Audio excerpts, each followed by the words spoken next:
오늘 말씀은 열왕기하 5장 9절에서 14절 말씀입니다. 주제는 깨끗하게 낳은 나아만이라는 주제를 가지고 여러분과 함께 은혜를 나누겠습니다. 시편 49편 2절에 보면 종기하나 깨닫지 못하는 사람은 멸망하는 짐승과 같도다 이렇게 말하였습니다. 깨닫지 못하는 사람은 멸망하는 짐승과도 같습니다. 멸망이 있는 줄도 모르고 죄를 범하는 인간은 도살장에 끌려가는 짐승과도 같습니다. 그만큼 깨닫는 일은 중요합니다. 무엇보다도 내가 누구인가를 깨닫는 것이 중요합니다. 첫째, 나 자신이 얼마나 존귀한지를 알아서 깨달아야 합니다. 고린도전서 6장 2절에서 3절에 보면 성도가 세상을 판단할 것을 너희가 알지 못하느냐.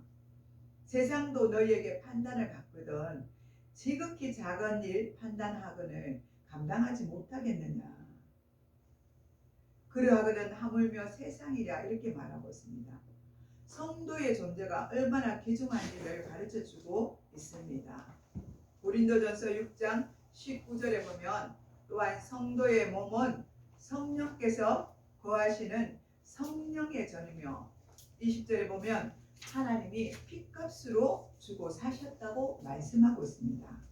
그러니 우리의 귀한 몸을 함부로 사용하면 안 되는 것입니다. 우리가 우리 몸을 잘 관리해야 합니다. 육체적인 것도 잘 관리해야 합니다. 물론 영적인 것도 잘 관리해야 합니다. 두 번째로는 자신의 부족과 죄와 허물을 우리는 깨달아 알아야 합니다. 그래야 겸손할 수가 있습니다. 사람이 교만한 이유는 자기 자신과 분수를 모르기 때문입니다. 사람은 자기 자신에 대하여 똑바로 깨달아야 사람 노릇을 제대로 할 수가 있습니다. 자기 자신만 깨닫는 것뿐만 아니라 더 나아가서 하나님의 사랑을 깨달아 알아야 합니다. 하나님이 어떤 분인지 깨닫는 것은 믿음 생활에 있어서 아주 중요합니다. 우리는 사실 하나님이 어떤 분이신지 모르기 때문에 하나님을 제대로 섬기지 못합니다. 그래서 잘못된 길로 쉽게 빠지기가 쉽습니다. 진실로 하나님을 아는 자는 하나님을 믿고 섬기는 데 있어서 착한 신자가 되어야 합니다. 우리는 은혜를 받을 때 하나님의 지극하시고 망극한 사랑을 깨닫습니다. 하나님의 사랑을 깨달으면 늘 삶의 감사가 넘치고 하나님의 은혜에 보답하고자 주님의 영광을 구하게 됩니다. 아멘. 날마다 하나님을 기쁘시게 해드릴까 하고 또 고민하며 주어진 일들에 충성을 다합니다. 이러한 모습이야말로 아름다운 성도의 모습이라고 말할 수가 있습니다. 은혜를 받고 사랑을 받으면 교회에서 살고 싶어집니다. 아멘. 제가 그랬습니다. 교회에서 살고 싶었습니다. 가정도 다 팽개치고 그때 마음은 가정을 팽개쳐서가 아니고 더 우선적으로 하나님 앞에 은혜 받고 싶고 하나님 앞에 더 일을 하고 싶었어요. 왜냐하면 평신도였는데도 왜 그런 열정을 주님 주시는가를 모르겠어요. 그냥 우리 소원이 없고 우리 별이 손을 잡고 교회 가면 너무 기뻤어요. 화장실부터 시작해서 청소합니다. 주방 청소합니다. 교회를 쓸고 닦고 청소를 합니다. 아무도 오지 않아요. 그곳에서 저는 주님의 일하는 게 너무 좋았습니다. 기쁘고 감사했어요. 두 번째 주님을 만났는데 나를 구원하신 주님을 깨닫는데 얼마나 감사하고 고마운지 해마다 울면서 다녔어요. 울면서 기도하고 또 감격에 겨워서 전도하고 이런 그런 생활을 정말 진짜 한 5, 6년간 그렇게 한 것 같아요. 그래서 눈이 항상 부어가 있었어요. 누가 보면 꼭 남편하고 싸워가지고 맨날 다툰 것 같이 눈이 뚱뚱 부어가고 아니 집사님 눈이 왜 그래? 아 눈에 뭐가 들어가는 것 같아요. 집사님 맨날 그러고 다녔어요. 그래 이제 우리 집사님들도 아시죠 대충.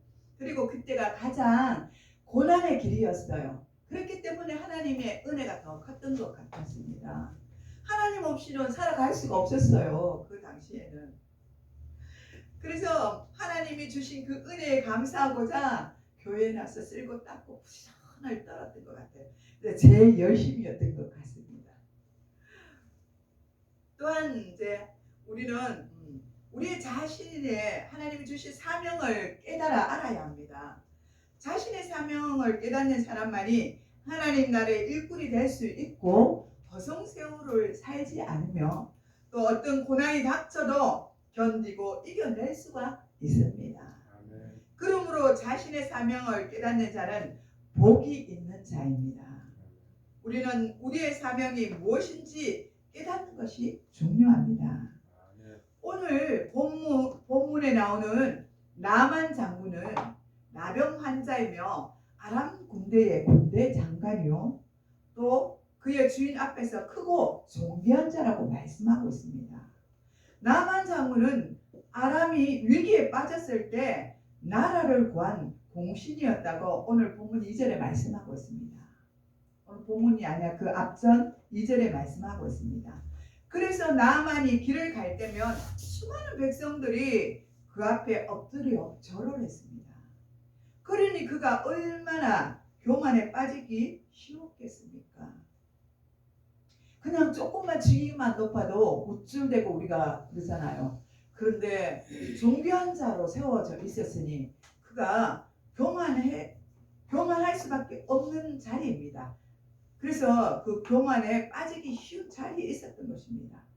그런데 이 나만 장군의 몸이 이상하게 언제부턴가 그의 몸이 이상이 생겨지기 시작했습니다. 자세히 보니 그의 몸이 나병으로 썩어 들어갑니다. 그래서 눈썹이 하나 둘씩 빠지더니 급기야 온 몸이 만신창이가 되어가는 것을 보며 한숨이 절로 나오고 절망의 벽에 부딪히게 되었습니다.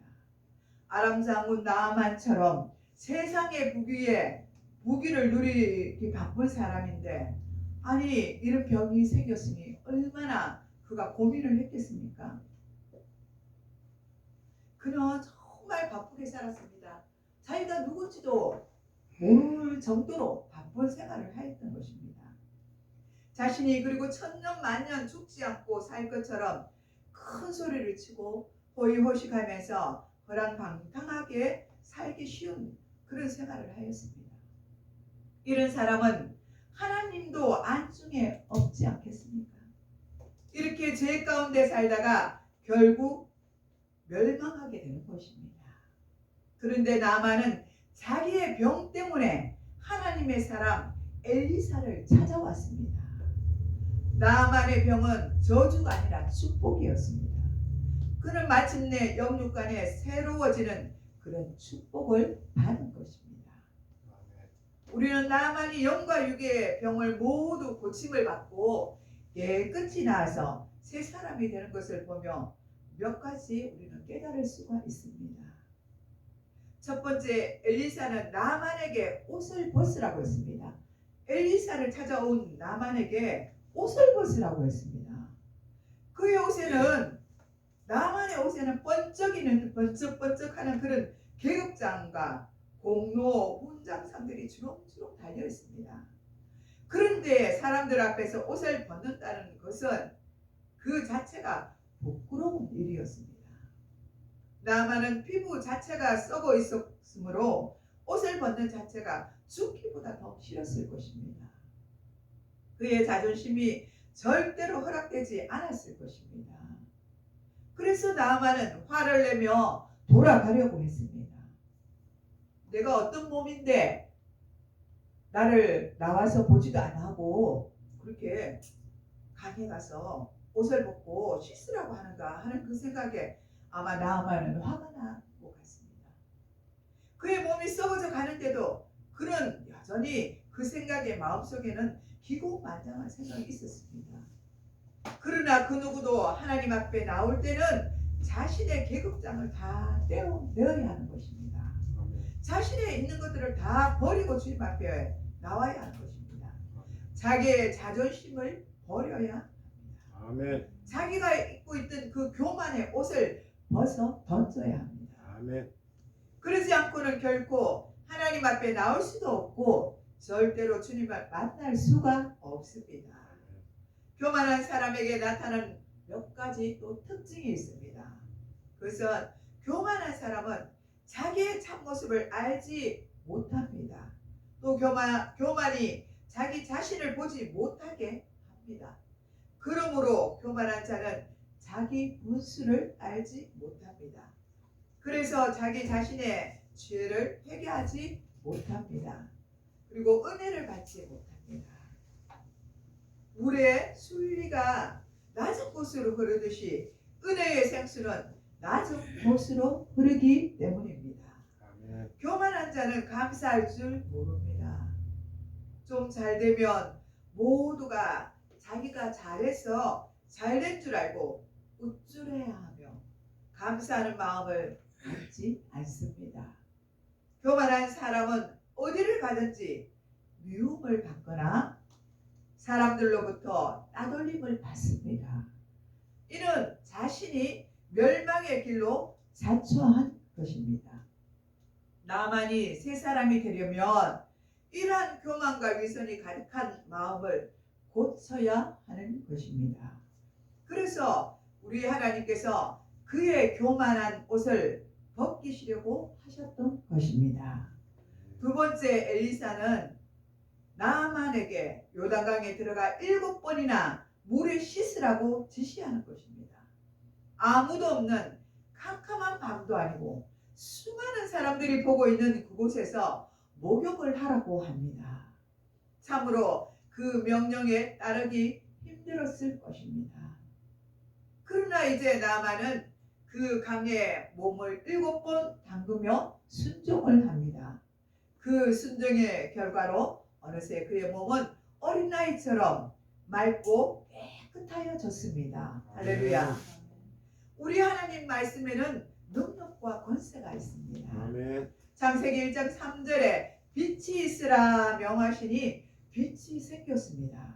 또 마가복음 5장 35절에서 43절에 예수님이 죽은 자를 향하여 일어나라고 하시니 그가 일어났습니다. 마가복음 4장 35절에서 39절에는 풍랑이 있는 갈릴리 바닷가를 향하여 잠잠하라 라고 명령하자 언제 강풍이 몰아쳤냐는 듯이 강풍이 그 말씀 앞에 잠잠하였습니다. 하나님의 말씀은 신실합니다. 하나님의 말씀은 1.1획도 변하지 않습니다. 아멘. 천지는 변하여도 하나님의 약속의 말씀은 변치 않습니다. 아멘. 그러므로 우리는 하나님의 말씀을 의심하지 말고 그대로 믿어야 합니다. 아멘. 살아계신 하나님의 말씀을 믿고 그대로 순종하면 구원을 받고 하나님이 주시는 놀라운 복을 받게 될 것입니다. 아멘. 그러나 하나님의 말씀을 듣고 순종하면 복을 받는다는 사실을 알면서도 그대로 행하지 못하는 사람들도 참 많이 있습니다.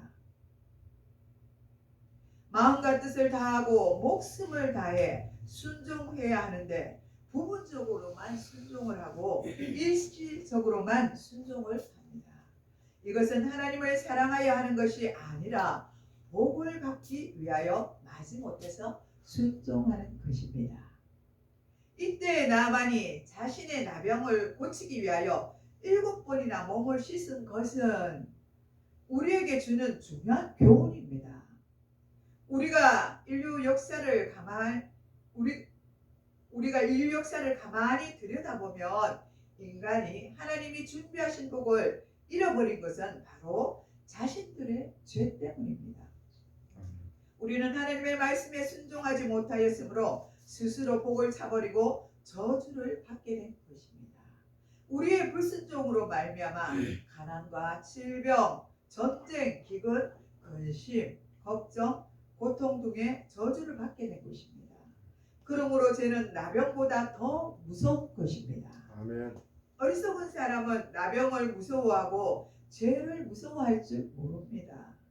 엘리사는 영적인 사람이었기 때문에 문제가 병이 아니라 죄임을 알았기에 나만에게 요단강에 가서 7번 씻으라고 명령한 것입니다. 7 숫자란 완전수입니다. 죄는 철저히 회개하고 완전히 씻어버려야 하는 것입니다. 그렇게 하지 않으면 돼지가 목욕을 하고 다시 흙탕에 들어가는 것과 마찬가지입니다. 그 죄가 다시 살아납니다. 회개했다가 또다시 죄악에 빠지기 쉽습니다. 그러면 어느 정도까지 회개를 해야 합니까? 죄가 싫어지고 죄가 미워지고 죄가 원수같이 느껴질 때까지 회개해야 합니다. 죄를 짓지 않는 것도 중요하지만 죄를 얼마나 철저히 회개했느냐가 더 중요합니다. 아멘. 여기서 우리의 삶이 한 걸음이 나는 것입니다. 나아만은 엘리사가 시키는 대로 계급장을 떼어내었고 위선의 옷을, 교만의 옷을, 또 죄악 때문에 때 묻은 그 옷을 벗어버리고 순종으로 요단강에 7번 들어가 목욕을 하고 깨끗이 낫는 축복을 받았습니다. 아멘. 또 세 번째는 기적을 체험한 나아만은 하나님께 먼저 감사와 영광을 올려드렸습니다. 하나님 앞에 은혜를 받았다고 말하는 많은 사람들은 있으나 받은 은혜가 감사하여 영광을 올려드리는 사람은 그리 많지가 않습니다. 누가복음 17장 11절에서 19절에 보면 예수님께 고침을 받은 10명의 나병 환자들 중에도 오직 한 사람, 사마리아 사람만이 예수님을 찾아와서 감사와 영광을 드렸음을 우리는 볼 수가 있습니다. 그런데 나아만은 엘리사를 찾아올 때에 처음부터 빈손으로 오지 않았습니다. 자기 병이 나을지 낫지 않을지 알지를 못했지만 감사의 예물을 미리 가지고 온 것입니다. 또한 나아만은 병이 낫자마자 내가 이스라엘 외에는 온 천하에 신이 없는 줄 아나이다. 청하건대 당신의 종에게 예물을 받으소서 이렇게 말하였습니다. 결국 나아만은 하나님을 믿게 되었습니다. 이 일은 나병이 나은 것보다 더 큰 축복을 받은 것입니다. 그는 하나님의 사람이 되어 구원을 얻은 것입니다.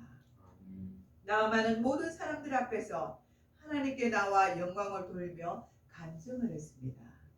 하나님이 베푸신 은혜를 간증하는 것은 실로 중요하고 아름다운 일이 아닐 수 없습니다. 나아만은 엘리사에게 감사의 예물을 드리겠다고 했으나 엘리사는 하나도 받지 않겠다고 하였습니다.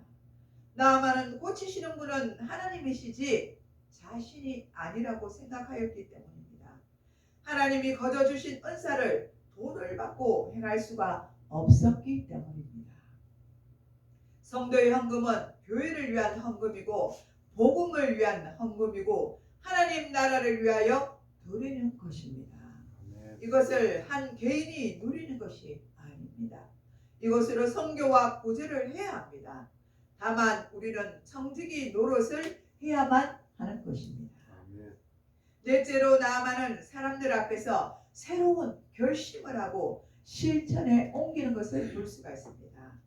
열왕기 5장 17절에 청하건대 노새 2마리에 실은 흙을 당신의 종에게 주소서.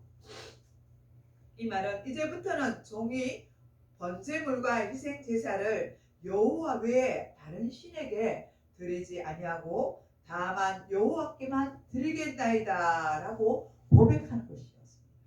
이렇게 나아만은 하나님의 크신 은혜를 깨닫고 감사를 드렸습니다.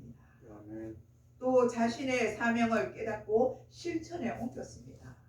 저와 여러분도 우리의 사명을 깨닫고 실천에 옮겨야 하는 것입니다. 아멘. 그래서 나아만은 짧은 기간 안에 장성한 믿음의 신자가 되었습니다.